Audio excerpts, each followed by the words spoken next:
It's not by Galileo, but it is by Camelot. So a lot of it comes from the trainer, I think, doesn't it? Whatever is seen to be the top chance from the Aidan O'Brien stable is obviously going to be fairly decent. Wouldn't be a price that would interest me, Simon. Not way too short based on what the horse has done. You and me both. I think we're two punters at like working men's prices, aren't we? Absolutely. They are saying this Camelot filly could be out of the very top draw, though, and I think that price is crazy, but. I think the phrase is she could be absolutely anything. We will see in just over a week's time. Interestingly, the 2,000 guineas is much more open, and that actually doesn't seem to be dominated by Aidan O'Brien. But we've got the Godolphin outfit with particularly Charlie Appleby maybe holding the ace cards there. If you look at the Craven, which is the 7 furlong trial for the 2,000 guineas, we had Godolphin winning with Master of the Seas, and they also had the runner-up, La Barossa, both trained by Charlie Appleby. The winner, Master of the Seas, thought it won quite nicely, may well take its chance, but I think all that trial really did was to strengthen the claims of another Godolphin horse, One Ruler. That's really now pretty much a favourite all round the bookies at 4-1. If we look at the Greenham trial, that was won by Chindit for Richard Hannon, had good 2-year-old form, disappointed in the Dewhurst last year, but that was probably down to pretty soft ground. That one at 7-4, and that's been clipped a little bit, is 8-1 for the 2,000 guineas. If we go back to Aidan O'Brien, look, he's got Battleground, Wembley, St Mark's Basilica, and then of course there's his son Joseph, who's got Thunder Moon, one of the fancied horses. None of the O'Brien horses, either Aidan's or Joseph's, have had prep races. And so those that do turn up for the 2,000 guineas, they'll be heading straight there without a prep race.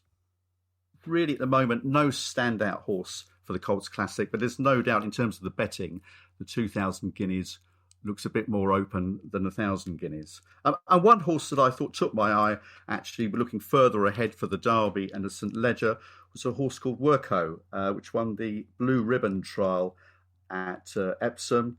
That may well be more of a St Leger horse, but it did burst the bubble of Uncle Bryn for John Gosden. So there you go. That's my early take on the classics. I will be scurrying off to look some of those up. There were a few interesting little tidbits there that I wasn't aware of, Simon. So I will be off to check out the markets and look forward to the race. Well, Phil, I'm delighted to say we've got trainer Amy Murphy on the line. So hi there, Amy. How are you? Hi there. Very good, thank you. And yourself? Very well, thank you, Amy. Now, I know you're a hands-on trainer. You like to ride out. How many lots did you ride out this morning? So I've done 5 this morning and then just finished now and pop into the office, check everything's okay in there. And a couple of hours sort of on the paperwork side of things and then back for evening stables at 4:00. Okay, well, listen, we really appreciate you joining us on Inside the Rails. Thanks very much. Now, I know you were Newmarket's youngest trainer at one point. You're certainly one of the youngest trainers. Been training, about 5 years now, based at Southgate Stables off the Hamilton Road in Newmarket. And you've had a pretty good start to your training career, having a Grade 1 winner in just your 4th year. You must be very happy with the way things are going. Yeah, absolutely delighted. Surrounded by a brilliant team and obviously we've got off to a good start and, long may it continue. And we're just now at the stage where we've got a bit of a name for ourselves, and we're now just trying to up the quality over the quantity more than anything. That's sort of the stage we're at now, and we want to be contesting in the big Saturday races and be at all those big festivals. Did you always want to be in racing? And did you always want to be a trainer? Tell us a little bit about the Amy Murphy story. Yeah, so I was brought up around national hunt horses. My father had a handful of brood mares, so I sort of was brought up on a national hunt stud as such, and had ponies from a young age. Did all sort of the pony club hunting, everything like that as a young up until I was about 14. And then at that point, when I was able to go and ride out for my local trainers, I did so on Saturday mornings and in school holidays, and was quickly bitten by the racing bug. And then sort of that was, from a very early age, decided that I would definitely wanted to be involved in the industry, and I think I probably didn't have the build for a jockey, so it was certainly. But I actually probably enjoyed the sort of the training side aspect of it more. There's much more to it than just getting on and off a horse for 2 minutes in a race. Now, I've been round your yard recently, really enjoyed the visit, thank you. For the benefit of our listeners, what's the history of Southgate Stables? I think you bought it in 2018. Tell us a little bit about the setup you have and the great facilities that you have for training thoroughbreds. Yeah, so we're just very close to the Rolling Mile racecourse here in Newmarket. There's been lots of good trainers in here prior to me, Julie Cecils, and plenty of good trainers have trained from here, and it's an ideal location in the sense that Newmarket has two sides to it. It's got the Warren Hill side, which is the more famous side, which is all hill gallops, and then on our side is what we call racecourse side, which is all very flat and level. We're located right in the middle of the two, so we can sort of pick and choose either or where we want to train on the day. So we're very lucky in that sense, and we've got fabulous facilities here. I am very big on turning horses out in the paddocks. I don't like to see horses stuck in the stables all day. So all of our horses get turned out after exercise every day, which is not something that happens a lot with race horses, unfortunately. But I think it's certainly I've seen in the short time that I've been training, you really do see the difference in horses when they can get out and get a bit of sort of their time more than anything. Yeah, I was impressed with that. That was something that I spotted very straight away, really, that the horses, a lot of them are turned out, and we did talk about that. You like to do that. The other thing that I was impressed with was the fact that you don't have to go onto the road, so you've got access to the gallops, literally walking out of your yard. It wasn't quite as busy a part of Newmarket as I thought it might be, and I was impressed with that. I thought it was very helpful for you. Yeah, we're really lucky. I mean, we rarely go over to the sort of the busy side of town, which is the Warren Hill side of town, where all the big trainers are. We don't really use that side much at all. Maybe once a week, if that. So, I mean, when you come over to our side, you wouldn't believe the vast sort of space we have, and you'll often hardly see another string throughout sort of your training, morning.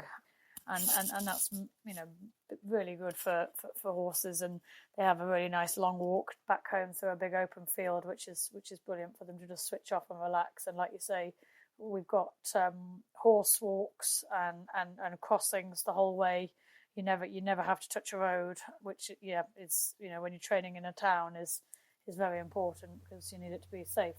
And you've got that really good covered ride, haven't you? Quite a long covered ride, sort of circular, but that must be really beneficial as well. Yeah, so we've got a furlong and a half round covered ride. So we mainly use that just for collecting and keeping horses, getting everybody together before they go out onto the heath. But when there's very, very bad weather, we can exercise them in there. So we're very spoilt in that sense that we've got that luxury if we need.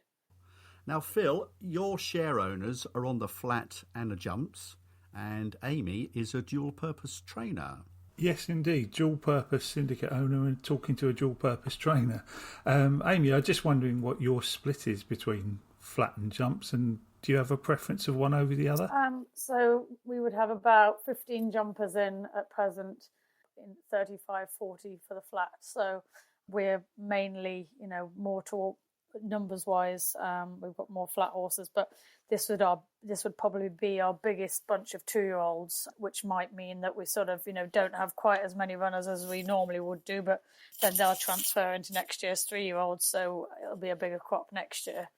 But I mean, I love both, and for me, any winner's a winner. I would take it flat or jump, but I think probably the flat, we have to keep the flat for the commercial side of things, and the jumping is probably more of a hobby, but it's what I've been brought up around and what I love. Fair enough. And do you enjoy juggling both in the sort of summer jumps alongside flat racing, or all weather flat racing alongside the jumpers in the winter, or would you prefer to sort of just focus on one or the other at a time? No, I absolutely love it. I mean, I'm sitting here this week itching my feet because we had quite a busy last sort of 10 days. So we're very quiet on entries wise this week, and I'm here itching, looking to find something to enter, and I couldn't find anything. So no, I don't like having a quiet time. I love having the jumpers and the flat horses in together, and I think they work really well together. And to be honest, you'll regularly see sprinters out with 3 mile chasers on the same lot. They'll just do different exercises, but it doesn't mean they don't train in the same sort of style, if that makes sense. And I know Jack Quinlan rides most of your jumpers. Do you have anybody that you prefer to use on the flat, or are you very much sort of best jockey who's available on the day? Yeah, so obviously we're hugely lucky to have the talents of Jack, and it's great because obviously he's in most mornings, so he whatever horse he goes out on in the afternoons in a race, he knows them like the back of his hand and knows all their little quirks, which I think has been a huge asset to us with the National Hunt horses. Like you say, we're not so lucky to have the same on the flat, so we tend to just use the best available. But Tom Marquand and Sylvester de Souza, George Wood, people like that we would use regularly, and we're lucky to have that type of a jockey available to us. The main reason why we set this podcast up really was to promote sort of shared ownership and syndication, which is obviously where the background that Simon and I both come from.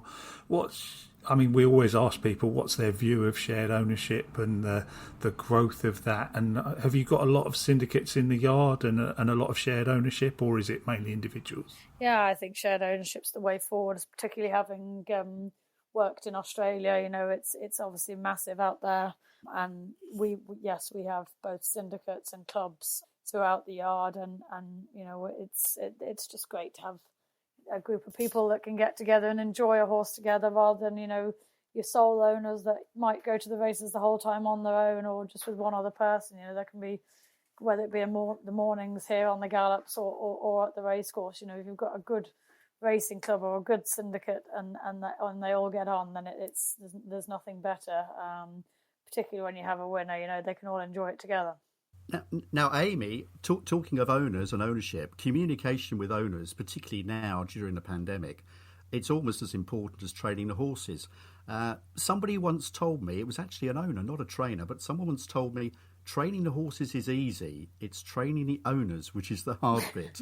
Do you think there's some truth in that? Yeah, we try to make it, we try to be as accessible and make it as fun as we can. And Kat, my secretary, will regularly do video updates of the horses whereby it's a video of them either galloping or going through the stalls, schooling, whatever they might be doing at that particular point in their training, and then we'll put a voiceover with that from me, and then that will go out to the owners, and we try and do that fortnightly if we can. And sometimes a horse might be having an easy time, so actually there's not a lot to report, and then other times a horse might be galloping once or twice a week, so there's lots to report. So it all depends sort of on what the horse is up to. But yeah, we try and do a fortnightly video update report if possible. And was that something that's come out during the pandemic, or were you doing that anyway? In other words, have you been doing a bit more because of the strange situation we've all found ourselves in? Yeah, we've been doing it since we set up, but certainly I think we've probably learned from the pandemic that you've got to be able to enjoy the ownership side of it, and not being at the time when people weren't able to go racing and things like that. Obviously, we needed to ensure that we were doing as much as we possibly can to make them feel involved. And we've kind of things that like jockeys debriefs and pre-race tactics, things like that. We've tried to carry that on, even though owners are now back at the race course. And I think lots of people will enjoy that side of things, because actually sometimes when you're in the sort of thick of it all, you don't actually take in what a jockey said post race. Whereas now, because we're recording it all, if you might have asked what trip and things like that, you can actually go back and look at those videos and say, oh yeah, Tom thought so and so needs an extra furlong or drop back in trip. Little snippets of information like that I think are also really, really helpful, and it's nice for the owners to enjoy them as well. Sure. Now, I said earlier on that you were one of the youngest trainers in Newmarket. How do you find being a female trainer in a sport which, let's be honest, is still very male-dominated? Or, maybe like Rachel Blackmore and Holly Doyle, do you get tired of these sorts of questions? Yeah, I think very much the latter. I think, every woman in sport doesn't want it drawn as an attention, for me, we're all the same. We're competing on a level playing field, and there's no one more so than Rachel